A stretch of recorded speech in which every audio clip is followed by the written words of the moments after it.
Assalamualaikum. आज क्या सोन topic Biot सवर्ट ला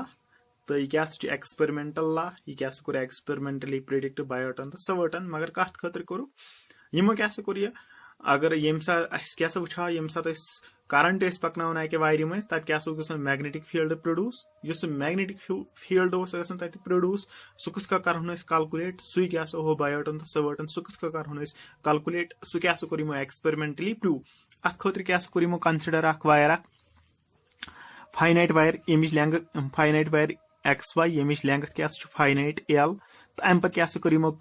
यमो क्या कर वारियान पार्टन में स्प्लिट तो यमन पार्टन हज लेंथ क्या डी एल तो अम मज क्या तुलुक पार्ट अत क्या दुक नाव ए बी अत क्या पी क्या कर स्मॉलर पार्टन मज स्प्लिट यम हज लेंथ क्या डी एल तो अमिच ती डी एल अम पे क्या कोर यमो कंसिडर पॉइंट पी अम नश दूर क्या एट अ डिस्टेंस आर तो ये क्या निमन बह आर वेक्टर समी डिस्टेंस तो मगर इस डायरेक्शन अमि आर वेक्टर सह क्या हेकन बह दिथ R unit vector R vector divide by magnitude of R वन क्या वुच बह ये वायर सूत गि मैग्नेटिक फील्ड प्रोड्यूस यमो क्या कोर युथ स्टडी कोर यमो क्या गोडनिच कंडीशन यूत मे करंट ज्यादा तूत मैग्नेटिक फील्ड गसन क्रिएट तो तेल क्या वुचो सा ये क्या तुल मे स्मॉलर एलिमेंट तेल क्या निमन बह स्मॉलर एलिमेंट अथन क्या अम क्या स्मॉलर मैग्नेटिक फील्ड प्रोड्यूस सह क्या निमन बह डी बी तेल क्या मे गोडनिच कंडीशन डी बी क्या मे डायरेक्टली प्रपोर्शनल टू आई दोयम क्या मे इथन अगर वुचन यूत लेंथ ज्यादा तूत क्या मे इथन मैग्नेटिक फील्ड तो तेल क्या दोयम कंडीशन बनना D B directly proportional to D I B क्या ब्या चीज कि इथन यह क्या कर एंगल डिपेंडेंसी क्या हावन मैग्नेटिक फील्ड यह लेंथ एलिमेंट प्लस कि लाइन कर ज्वाइन कि पॉइंट पी एस सन दरमियान क्या एंगल यह क्या कर अत पे डिपेंड मगर कत कर डिपेंड यह क्या directly proportional to sine of theta तो ये ब्या कंडीशन बनान मे नश ब्या कंडीशन क्या बनान सह क्या सिंपल डी बी यूता यूता बह दूर गम मतलब वायर नश यूता यूता बह दूर गूता तूत क्या मैग्नेटिक फील्ड डिक्रीज मे मगर सह क्या कर इनवर्स सह क्या ला ओबे डी बी क्या मे तेल directly proportional to 1/r square one अगर बह चोनवे कंडीशन रलाव तेल क्या डी बी क्या मे directly proportional to ideal sine theta divide by R square one अगर बह प्रपोर्शनलिटी हटावन अत क्या मे प्रपोर्शनलिटी कांस्टेंट ये क्या दिम नाव के तेल क्या मे डी बी बराबर K ideal sine theta divide by R square इस वैल्यू ऑफ के यह क्या कर डिपेंड मतलब मीडियम कुछ मीडियम कुछ ये वायर दरमियान तो पॉइंट पी एस दरमियान कुछ मीडियम यह क्या कर तथ पे डिपेंड अगर मे फ्री स्पेस दरमियान करंट एलिमेंटस तथ पॉइंटस दरमियान अगर मे फ्री स्पेस अगर बह एस आई यूनिटन मज कर चूज तेल क्या मे के क्या मे बराबर म्यू नॉट डिवाइड बाय 4 पाई तो सी जी एस यूनिटन मज क्या मे के बराबर 1s ये क्या म्यू नॉट मे बराबर 4 pi into 10⁻⁻7 weber ampere inverse metre inverse यहाँ क्या मे बराबर चीज क्या मे पता टेस्ला क्या 1 वेबर मीटर स्क्वायर तेल क्या गो 1 वेबर क्या गो मे सिंपलस मज बराबर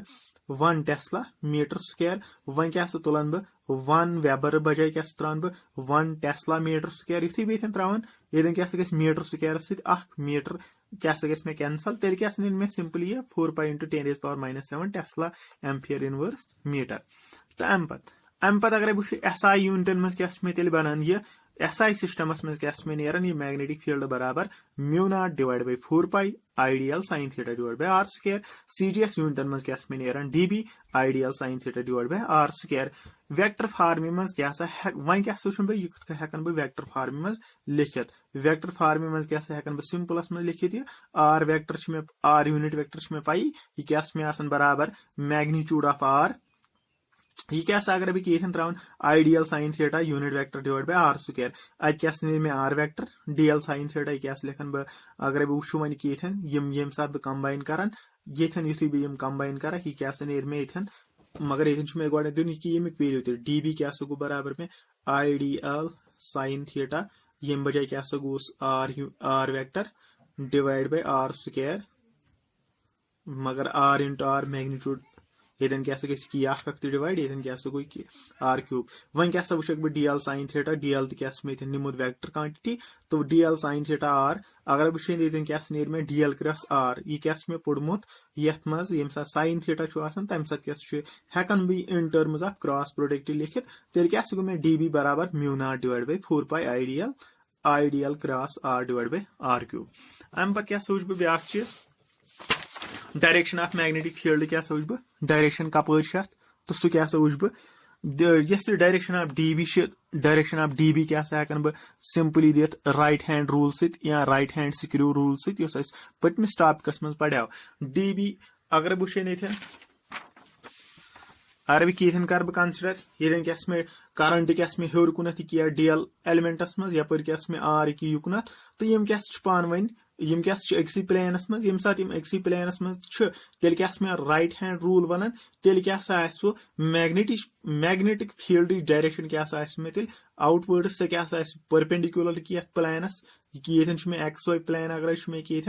क्या मे एक्स वाई प्लेन अगर मे एक्स वाई प्लेन तेल क्या गई अगर ये एक्स वाई प्लेन तेल क्या गई तेल क्या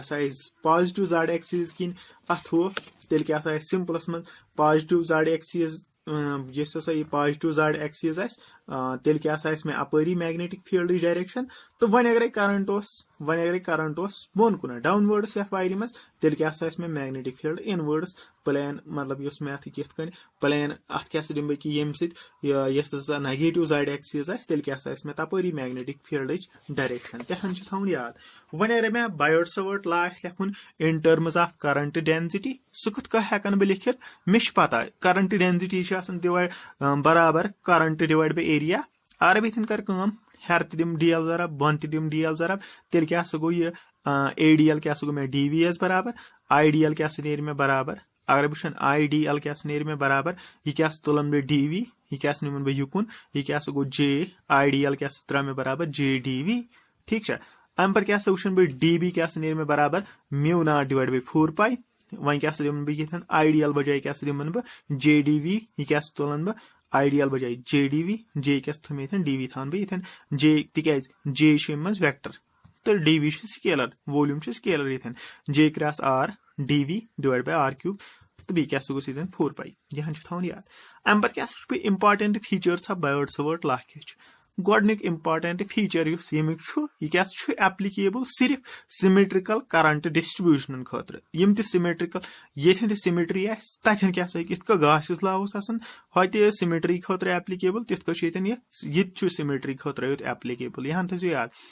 यह क्या only applicable for smaller length conductor यह क्या सिर्फ स्मॉलर लेंथ कंडक्टर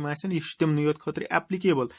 बे क्या फीचर ब्या यह ना हेकन बह इजीली वेरीफाई कर एक्सपेरिमेंटली क्या हेकन तिज स्मॉल लेंथ कंडक्टर यह ना हेकन बह ओब्टेन कर प्रैक्टिकली क्या यह क्या एनालॉगस टू कोलम्बस लॉ यह थवन याद यह बायोट सवर्ट लॉ यह क्या एनालॉगस टू कोलम्बस लॉ बे क्या पॉइंट नंबर 5 डी बी क्या परपेंडिकुलर डी एल तो आर ये प्लेनस मज क्या तथ परपेंडिकुलर सह क्या हर कन direction right hand thumb rule मे राइट हैंड रूल क्या दिशा मे तम तो अम पे अगर मे पॉइंट पी अथ कंडक्टरस पे तेल क्या मे मैग्नेटिक फील्ड तथन 0 यहाँ थवन याद if theta is equal to 0 B is equal to 0 अगर मे थीटा 90 डिग्री तेल क्या तेल क्या मे डी बी बराबर म्यू नॉट तिक साइन 90 गो 1 mu naught I D L divide by 4 pi R cross यह क्या मे मैक्सिमम तम सात अम पे क्या वुच बह अथ यह क्या वन मे क्या एनालॉगस टू कोलम्बस लॉ वन क्या वुच बह कोलम्बस लॉस मतलब अथ क्या सिमिलरिटीज तो क्या डिफरेंसेस अगर बह वो गोडनेथ सिमिलरिटी क्या दोनवे क्या कमन खतर यम क्या लॉन्ग रेंज फील्डन खतर दोनवे क्या कर ओबे इनवर्स स्क्वायर लॉ बे क्या दोनवे ओबे कर सुपरपोजिशन प्रिंसिपल यम क्या अम सिमिलरिटी वन अगर बह वो डिफरेंसेस क्या इलेक्ट्रिक फील्ड इलेक्ट्रोस्टैटिक फील्ड सह क्या ग स्केलर सोर्स मतलब क्रिएट तथ क्या वन इलेक्ट्रिक चार्ज क्यों सह क्रिएट मैग्नेटिक फील्ड क्या produce simply by vector source या करंट एलिमेंट में आइडियल यह क्या मे ग तम प्रोड्यूस ब्या चीज थवन याद इलेक्ट्रोस्टैटिक फोर्स क्या एंगल इंडिपेंडेंट मैग्नेटिक फोर्स क्या एंगल डिपेंडेंट सह क्या वुच डीबी क्या सिंपली अरे वुचान इलेक्ट्रोस्टैटिक फोर्स क्या simply K into Q1 Q2 divide by R square तो यह क्या आर यूनिट वेक्टर तो इस मैग्नेटिक फील्ड में मे मैग्नेटिक फील्ड में क्या सिंपली बराबर Q I D L R cube B R square sine theta क्या बराबर ये क्या एंगल डिपेंडेंसी ये मैग्नेटिक फोर्सस मज एंगल डिपेंडेंसी इलेक्ट्रोस्टैटिक फोर्सस मज एंगल डिपेंडेंसी क्या तो अम पे क्या पढ़ मतलब एप्लीकेशन बायोट-सावर्ट लॉ यह कतन हेकन बह यूज कर अम सह बह मैग्नेटिक फील्ड कैलकुलेट कर मतलब डिफरेंट डिस्ट्रीब्यूशन पे डिफरेंट मतलब करंट डिस्ट्रीब्यूशन पे कत हेक मैग्नेटिक फील्ड यूज कर सह क्या इंशाल्लाह नेक्स्ट लेक्चरन मज आज क्या गो थैंक यू।